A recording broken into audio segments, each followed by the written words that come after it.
Hi, this is Tio Santa. I'm gonna be talking about the soul and the trauma. I'm sorry, the trauma and the soul by Donald Cowshed, which talks about the effects that the trauma has in the psyche and the soul.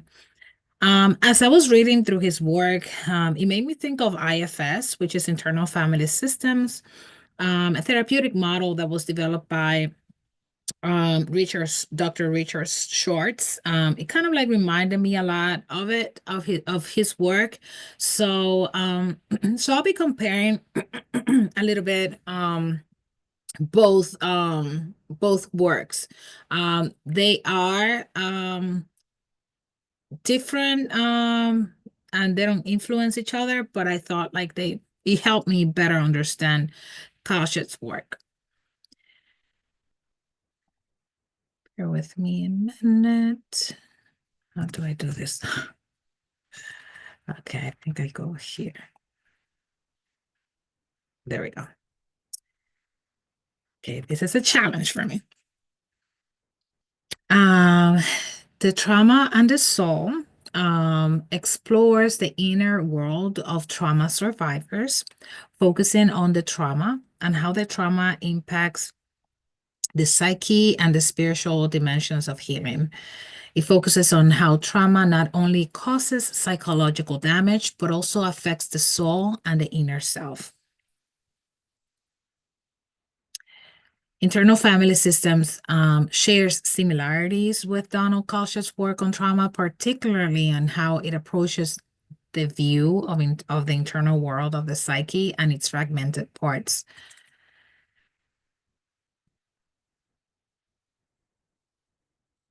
Kaushitz argues that trauma shatters the psyche, leading to fragmentation.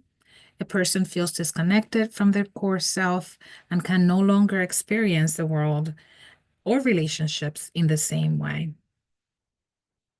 So there's emotional splitting, feeling overwhelmed due to trauma, and losing their sense of wholeness. And the psyche response in response to trauma generates defensive structures that Kalschert calls self-care system, which attempts to protect the wounded inner child. However, these defenses can paradoxically keep people stuck in their pain.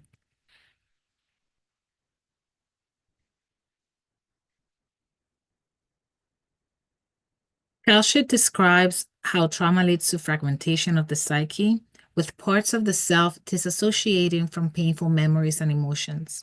The psyche creates self-protective systems to guard the wounded inner child, but these systems can prevent healing. It could become a barrier in order to move forward to a better, to a more whole life. So, IFS perspective on fragmentation. IFS views trauma as fragmenting the psyche, but it explains this term, this, I'm sorry. So it explains these terms in parts, specifically the exiles, the protectors, and the managers.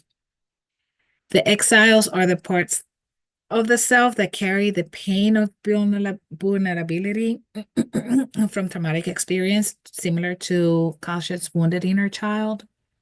The protectors are the parts that work to protect the exiles from further harm.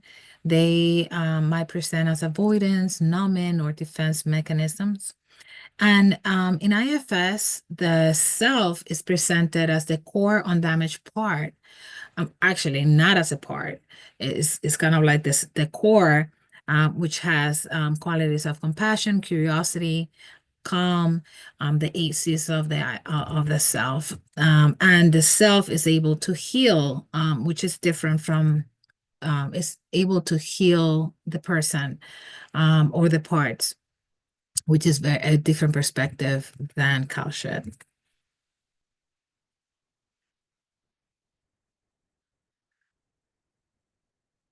So archetypal defense mechanisms is how It's a drawing from Jungian psychology, where Kausha discusses how trauma activates archetypal imagery. These figures appear in dreams and or fantasies and represent deep symbolic forces within the psyche. So a person with who is traumatized may dream of a guardian angel protecting them or a monster that keeps them isolated. These figures serve both to protect the inner child from further harm and to guard against emotional vulnerability.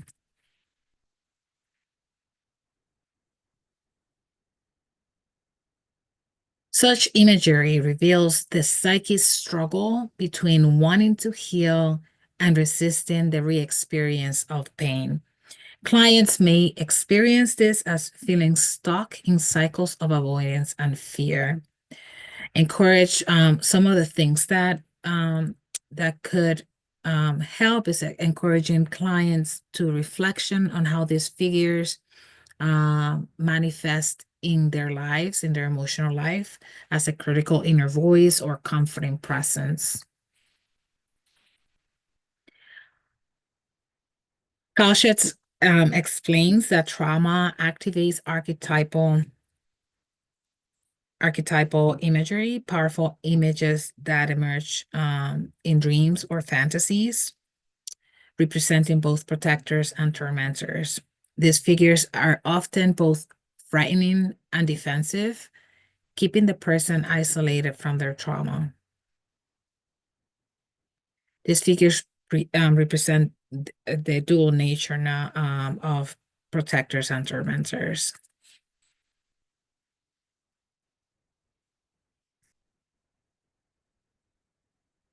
In IFS, these archetypal defensives can be understood as protectors parts.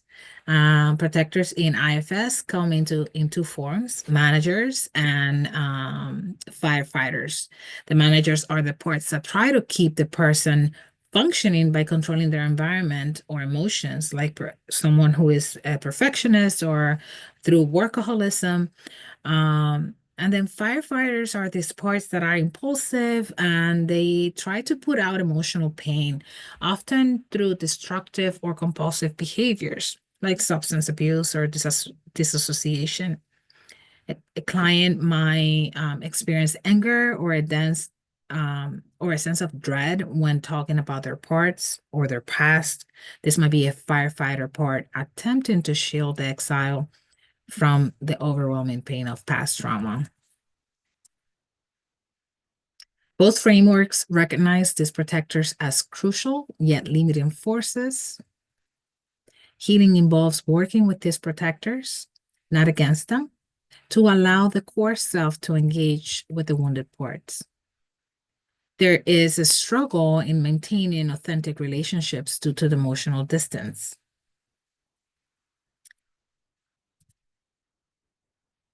Which takes us to the soul loss and healing.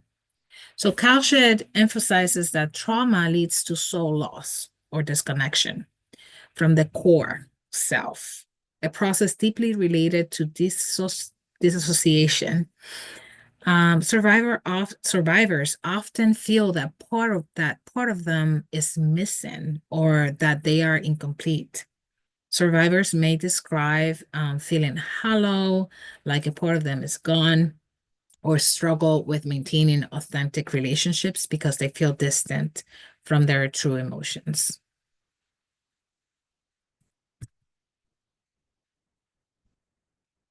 Tausche describes soul loss as a deep disconnection from one's true essence, caused by overwhelming trauma. In his view, the psyche retreats, hiding away parts of itself in order to survive. In order to heal, there needs to be an integration of the fragmented parts of the soul and addressing the defensive barriers.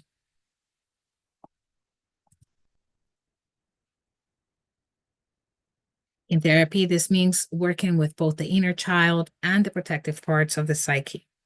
Kalshet underscores the importance of creating a safe space in therapy where the client feels secure enough to confront their trauma and begin reintegration.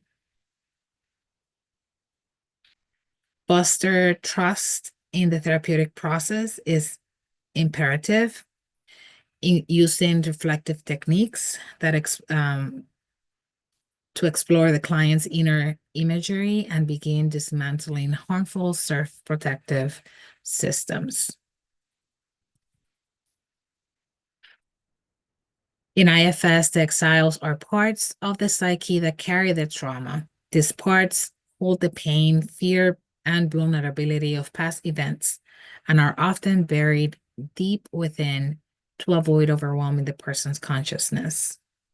In therapy, a client might struggle to access or even recognize these exiles as the protectors, and work tirelessly to keep them hidden. Both Cowshed and IFS emphasize the importance of reconnection with these fragmented parts. Healing involves accessing and integrating these exiles or wounded parts of the soul back into the whole self. In IFS, the self must approach these exiles with compassion and care, allowing them to release their pain and reintegrate into the whole person's life. Therapists can guide clients in working with their inner protectors to access exiles in a safe and controlled way.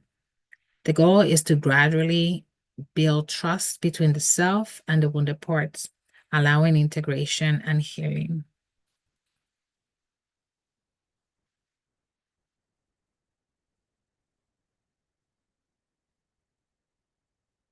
Trauma, though devastating, can lead to a profound spiritual journey. Cowshed sees trauma not just as a psychological injury, but as a spiritual crisis, a disconnection from the soul.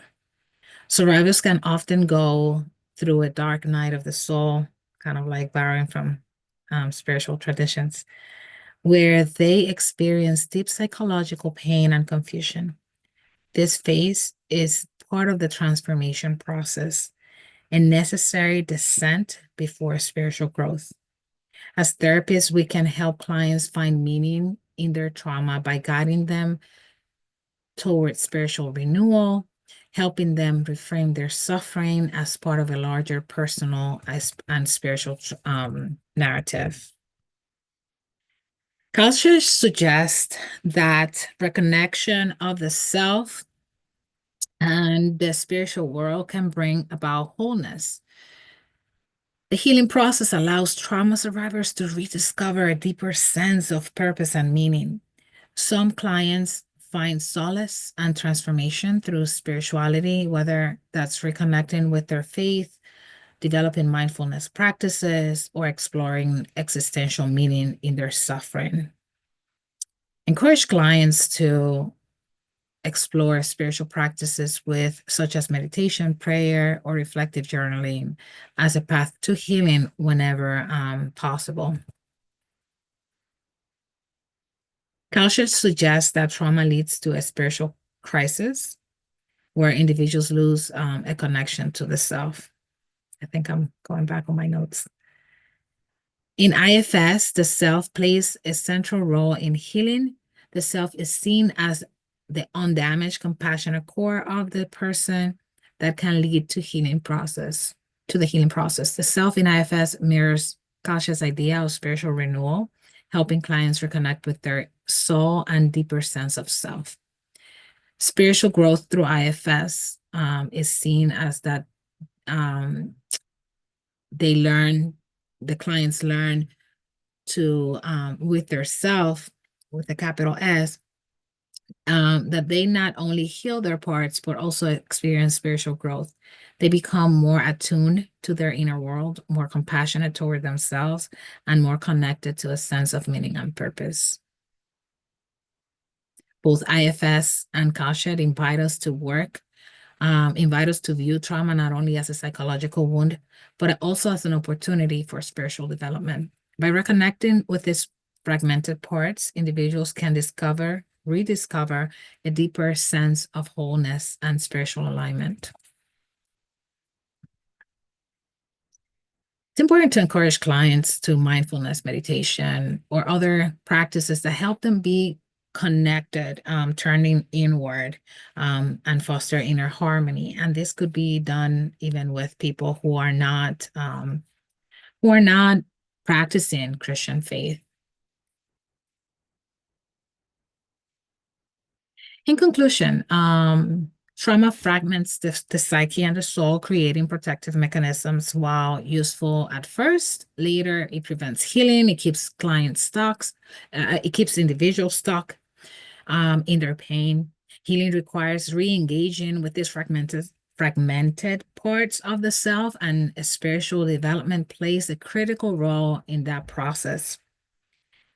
Donald Kalshet's work emphasizes in the need for a safe therapeutic environment where individuals can explore their trauma and work towards the integration of their psychological and spiritual selves. Kalshet's work highlights how trauma and the psyche create defenses that both protect and harm. Kalshet's work invites us to see trauma not only as a devastating force, but also as an opportunity for profound spiritual and psychological transformation. Through deep work, individuals can find new meaning, connection, and ultimately healing. So a phrase that I typically use is that I've heard somewhere, I can't remember where I read it, but trauma does not define you. Right? It's something that happened to you. It does not define you. Trauma may fragment the soul, but through therapeutic work, especially through models like IFS or Culture's Insights, clients can reconnect. Healing is possible, and they can reconnect with their inner world, rediscover their true self, and find deeper meaning and healing. And I thank you very much for your time. And this is the end of my presentation.